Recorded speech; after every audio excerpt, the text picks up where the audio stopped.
हा मतदारसंघ सुद्धा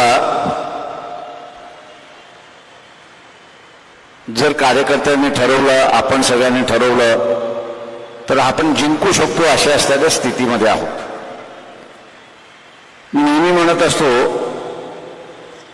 की मैदानाच्या लढाईच्या अगोदर एक लढाई आपल्याला स्वतःबरोबरच करावी लागते की मी हारणार की जिंकणार. मी हारणार की जिंकणार ही लढाई मलाच स्वतःबरोबर करावी लागते.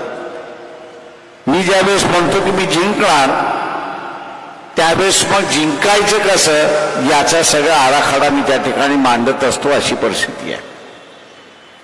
आणि एकदा जिंकायचं ठरवलं की मग आपल्याला मार्ग सुटतात अशी एक परिस्थिती आहे. त्याच्यातला एक मार्ग मी आपल्याला सांगतो की या मतदारसंघामध्ये फुले शाहू आंबेडकरांना आणि त्याच्याचबरोबर मानवतेला मानणारा वर्ग हा फार मोठ्या प्रमाणात आहे. हा फार मोठ्या प्रमाणात आहे. त्यांनी 100% मतदान करावं हे माझं असणारं त्यांना आव्हान आहे. त्यांनी 100% मतदान करावं. आणि ते मतदान करत असताना त्यांनी एसीच्या समोरच्या बटनाला एसीचं बटन दाबून त्यांनी दौलत खान यांना त्यांना असणारं मतदान द्यावं हे आव्हान या ठिकाणी करतोय. जे विरोधक आहेत त्यांची सुद्धा आपण असणारा ताकद या ठिकाणी कमी लेखतोय असं नाही, पण दुर्दैवाने त्यांची ताकद विभागली आहे. मागच्या लोकसभेच्या निवडणुकीमध्ये उद्धव ठाकरे, शिवसेना आणि बीजेपी हे एकत्र होते अशी असणारी परिस्थिती आहे. हे एकत्र होते अशी असणारी परिस्थिती आहे. आज दोघंही वेगवेगळे आहेत. बीजेपीची मतं बीजेपीकडे आणि उद्धव ठाकरे यांची मतं त्यांच्याकडे. पण उद्धव ठाकरे यांची जी मतं आहेत त्याच्यामध्ये पुन्हा असणारं विभाजन आहे हे आपण लक्षात घ्या. आणि ते विभाजन म्हणजे एकनाथ शिंदे यांच्याकडे असणारी जी शिवसेना गेलेली आहे तेव्हा शिवसेनेची जी मतं आहेत पूर्वी एकत्र जायची, आत्ताच्या याच्यामध्ये काही मतं ही एकनाथ शिंदेकडे जातील आणि काही मतं ही असणारी उद्धव ठाकरे सेनेकडे जातील अशी असणारी परिस्थिती आहे. दुसरं जे आहे यांची युती जरी झालेली असली तरी या मतदारसंघामध्ये उद्धव ठाकरे सेनेबरोबर काँग्रेसचे कार्यकर्ते प्रचार करताना आपल्याला दिसत आहेत का? मला तरी कुठे दिसलेले नाही. उद्या असताना फक्त एक नौटंकी होणार आहे ज्याला तमाशा मी असताना म्हणतो की हे आम्ही तिघं एकत्र आहोत हे दाखवण्यासाठी टीका केल्यानंतर शेवटची एक सभा त्यांची उद्या मला वाटतं मुंबईमध्ये आहे असं मी कुठेतरी ऐकतोय. ही नौटंकी आहे. गळ्यात गळा काय घालतील, रडगाणं काय करतील, आनाभाका काय घेतील. पण त्या आनाभाका असणाऱ्या मतदारसंघामध्ये दिसल्या पाहिजेत. आनाभाका तिथे दिसत नाही. मी असणाऱ्या काँग्रेसवाल्यांना ज्यावेळेस विचारलं अरे बाबा तुम्ही त्या शिवसेनेच्या उमेदवाराचा प्रचार करत नाही तर ते काँग्रेसवाले म्हटले प्रकाशराव प्रचार करून काय उपयोग आहे. ते काय आपल्याबरोबर राहणार नाहीत.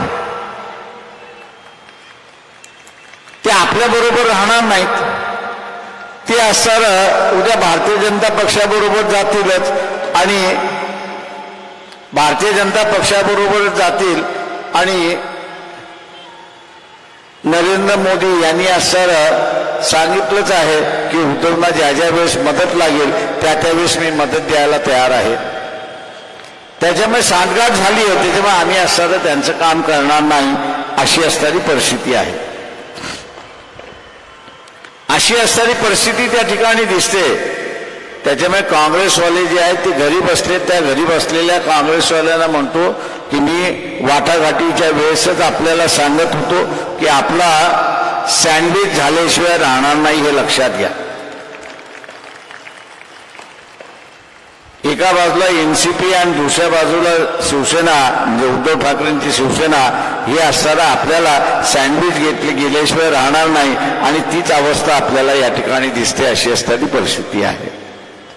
काँग्रेसवाल्यांना मी आवाहन करतोय, आपण दौलत खानला यांना असताना दौलत खानला मदत करा.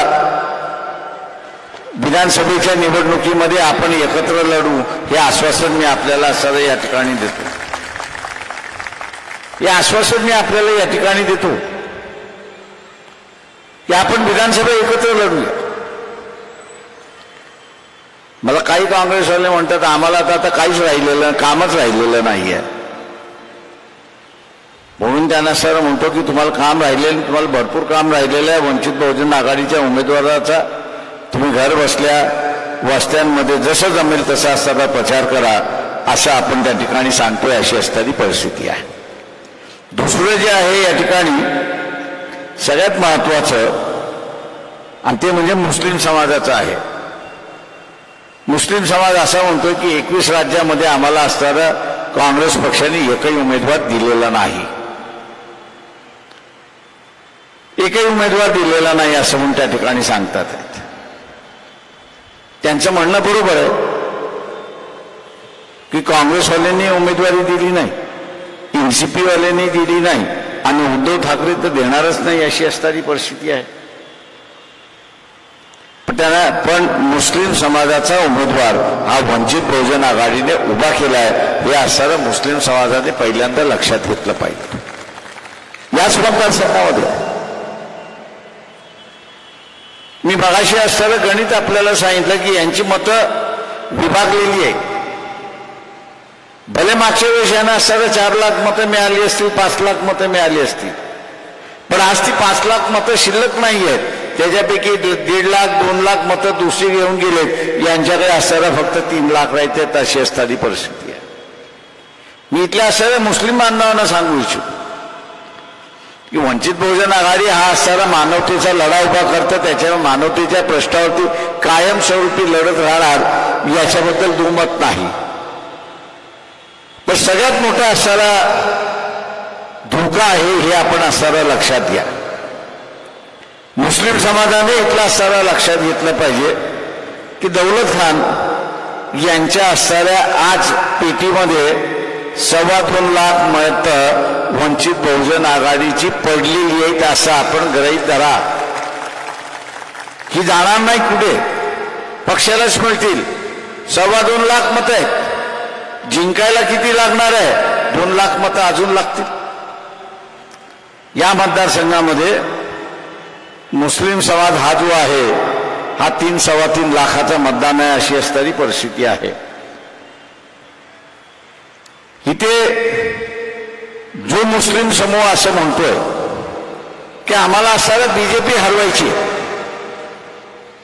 वंचित बहुजन आघाडी म्हणते की आम्हाला सुद्धा बीजेपी हरवायची. वंचित बहुजन आघाडीच्या असणाऱ्या पेठीमध्ये 2.25 लाख मतं आहेत. भारतीय जनता पक्षाच्या पेठीमध्ये सुद्धा तेवढीच मतं आहेत. पण ज्या शिवसेनेचा आपण असणारा विचार करताय, ज्या शिवसेनेचा असणारा प्रचार चाललेला आहे, मी असणारा मुस्लिम समाजाला असणारा विचारतो की त्यांच्या पेटीमध्ये तेवढी मतं आहेत का, ही आपण पहिल्यांदा बघा. या का त्यांची मतं याच्यावरती दोघांनी डळला मार आणि ते जॉईंटली मारलेला आहे. आणि तो जॉईंटली मारणारे कोण आहेत तर भारतीय जनता पक्ष आणि एकनाथ शिंदेचा शिवसेना. म्हणजे या दोघांनी शिवसेनेच्या मतावरती डल्ला मारलाय. काही मतं त्यांनी त्यांच्याकडे वळवलेली आहेत.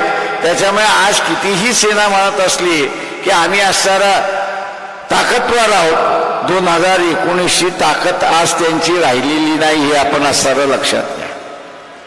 2019ची ताकद राहिली नाही. आणि म्हणून मुस्लिम समुदायाने हा विचार केला पाहिजे की प्रत्येक वेळेस आमचं कोणी त्या सभागृहामध्ये जात नाही, आमच्या सभागृहामध्ये कोणी जात नाही हे त्यांची असणारी खंत असते आणि ती खंत बरोबर आहे असं मी त्या ठिकाणी मानतोय. आज असणारा मुस्लिम समाजाला स्वतःचा माणूस पाठवण्याची संधी आलेली आहे. तुम्ही दौलत खानला स्वीकारणार आहात की नाही हा खरा प्रश्न आहे. त्याच्यातला दुसरा महत्वाचा प्रश्न आहे, बीजेपीला हरवायचंय मान्य मला. लोकसभेमध्ये किती जागा आहेत तर 543 जागा आहेत. एक नॉमिनेशन म्हणजे 44 होते. या 543 जागेपैकी आपण फक्त असणाऱ्या 4 जागेवरती या ठिकाणी अल्पसंख्याकांचे उमेदवार उभे केलेत. 4 ठिकाणी आपण असणाऱ्या उभे केलेले आहेत. 544 मधनं 4 वजा केले राहतात 500. मी मुस्लिम समाजाला असणारं आवाहन करतो की जे आपल्याला सांगत येतील की आपल्याला असणाऱ्या भारतीय जनता पक्षाला हरवायचं आहे, त्यांना निश्चितपणा की हरवायचं आहे, पण ते हरवण्याचं काम तुम्ही 540 मतदारसंघामध्ये करा. त्या 540 मतदारसंघामध्ये हा मतदारसंघ येत नाही. याचं कारण की ह्या मतदारसंघामध्ये एक मुस्लिम उमेदवार उभा आहे आणि तो मुस्लिम उमेदवार उद्याचा निवडून गेला पाहिजे आणि म्हणून आम्ही असणारा आमचं मत असणारा दौलत खानलाच त्या ठिकाणी देणार आहोत. ही मुसलमानांनी खुंदाट बांधली पाहिजे.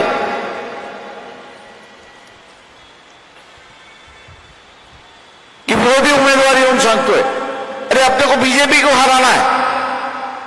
बात सही है कि बीजेपी को हराना है, इसमें कोई दो राह नहीं है, लेकिन पार्लियामेंट्री सीट कितनी है? 544 सीटें हैं. 544 सीटें में से सिर्फ 4 सीटें जो है वो माइनॉरिटी के उम्मीदवार खड़े हैं. 540 सीटें हैं आपको बीजेपी को हराने के लिए. मुसलमानों ने अपनी जोन बनानी चाहिए कि आप कहना चाहिए कि 500 सीटें हैं कि जहां पर आप बीजेपी को हरा सकते हैं. ये 4 सीटें हैं, समाज का उम्मीदवार है और इसलिए समाज का उम्मीदवार होने की वजह से अपना उम्मीदवार खड़ा है और इसलिए हम अपने ही उम्मीदवार को वोट देंगे, जिताएंगे और उसको पार्लियामेंट में भेजेंगे. ये हम लोग की मंशा है और इसका हम लोग ने प्रचार प्रसार करना चाहिए. एक बात याद रखो, जो आगाह कर रहा हूं मुस्लिम समाज को, मान लो इस कॉन्स्टिट्यूंसी के मुसलमानों ने दौलत खान को वोट नहीं दिया तो इसका परिणाम क्या होगा? आज पहले से ही आप चिल्ला रहे हो कि कांग्रेस है, एनसीपी है, शिवसेना है कि जिन्होंने हमको उम्मीदवारी नहीं दी. आप उस पर स्टैंप लगा रहे हो, आप उस पर मोहर लगा रहे हो. और मोहर क्या लगा रहे हो कि मुसलमान को वोट देने के लिए तैयार नहीं.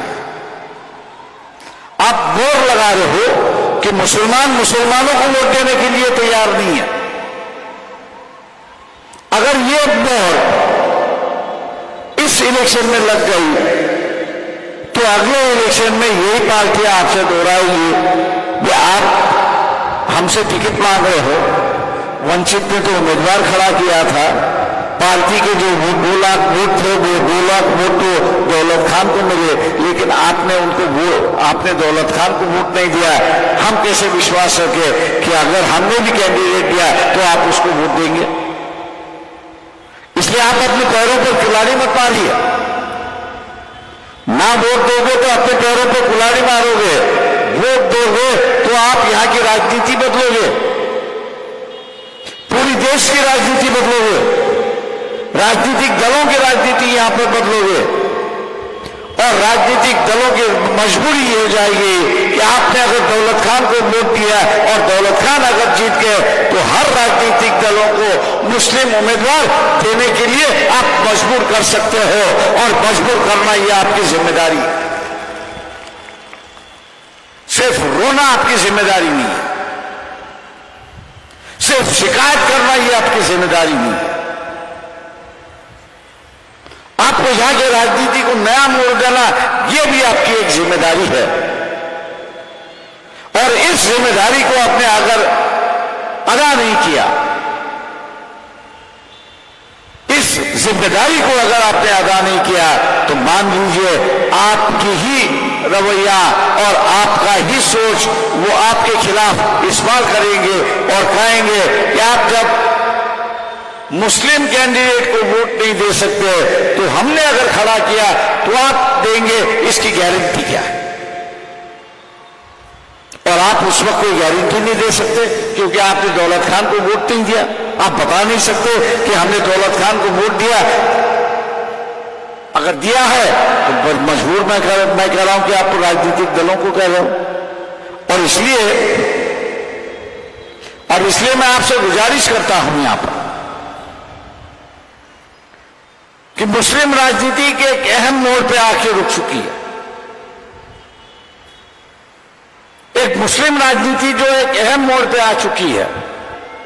पिछले 10 सालों में मुसलमानों को राजनीति से बाहर निकाला था, लेकिन इस इलेक्शन में मुसलमानों को एक मौका मिला है कि किसको जिताए किसको हराए, ऐसी एक परिस्थिति है। मैंने जैसे कहा कि वंचित के पास आज 2 लाख वोट है, शिवसेना जो है उनके पास भी वोट है। मैं ऐसा नहीं कह रहा हूं कि नहीं है, लेकिन शिवसेना जीत गई तो बीजेपी के साथ जाएगी, वंचित आघाड़ी यहां पे रहेगी तो वो आपके साथ रहेगी, ऐसी एक परिस्थिति है। वो आप लोगों के साथ रहेगी, एक ऐसी परिस्थिति है। आपको सेक्युलर ताकतों को जिताना है या आपको जो है वो धार्मिक ताकतों को दिखाना है। मैं वही कांग्रेस वालों से कह रहा था कि भैया आपकी एक एडवर्टीजमेंट है कि जिन्होंने करप्शन किया, मोदी जी के पास एक वॉशिंग मशीन है, वॉशिंग पाउडर है, उसमें उसको धुल दिया तो उसका पूरा दाग निकल चुकता है और वो साफ सुथरा हो जाता है। तो मैंने कहा आपके पास और एक मशीन है क्या, मुझे बताइए, कि जिसके विचार बदल सकते, जो धार्मिक विचारधारा का है। आपके पास वॉशिंग मशीन ऐसी कोई है या दवा ऐसी कोई है कि जिसको उससे पिलाने से या वॉशिंग मशीन से धोने के बाद उसके धार्मिक विचार बदल जाते और सेक्युलर विचारों में उसका परिवर्तन होता है, वो सेक्युलरवादी होता है? ऐसा हो तो मुझे बता दो। मैंने कहा जितने भी धार्मिक नेता है उनको मैंने कहा उस मशीन से धुलाता हूं या उनको वो दवा देता हूं और धार्मिकता खत्म करते हुए सेक्युलरिज्म का बढ़ावा देने की बात यहां पर करेंगे। दोस्तों, विचारधारा इतनी जल्दी नहीं बदलती। आज मैं मान के चलता हूं कि इनकी जो आज सेक्युलरिज्म की दुआ दे रहे, जो आज सेक्युलरिज्म की बात कर रहे, इनकी पुरानी तकरीरें अगर हम लोग सुने तो उनकी तकरीर और आज नरेंद्र मोदी जो तकरीर कर रहा है उसमें कोई अंतर मुझे दिखाई नहीं देता। उसमें से कोई अंतर नहीं दिखाई देता। मैं ये कहूंगा कि अगर वो कह रहे कि नहीं हमारी पुरानी विचारधारा को लेके हुए हम शर्मिंदगी है, तो मैं समझता हूं कि बदल चुके हैं। लेकिन उनकी शर्मिंदगी जो है वो भी कहीं जाहिर नहीं होती है। वो इतना ही कहते हैं कि हम अब मजबूर है कि हमको सेक्युलर बनना है। मजबूरी से जो सेक्युलर हुआ है और विचारधारा से जो सेक्युलर हुआ है उसमें काफी बड़ा अंतर होता है। और इसलिए मैं मुस्लिम समाज से ऐलान करता हूं कि दौलत खान के आज उनके झोली में 2 लाख वोट है, उसकी आप चिंता करने की जरूरत नहीं। पार्टी का वोट है, पार्टी के कैंडिडेट है और पार्टी के जो वोटर है वो उनको वोट वहां पर देंगे। क्या आप अपनी ताकत का सही दिशा वो अगर इस्तेमाल करना है तो मैं आप लोगों से विनती करता हूं, गुजारिश करता हूं कि दौलत खान इनकी निशानी, दौलत खान इनकी निशानी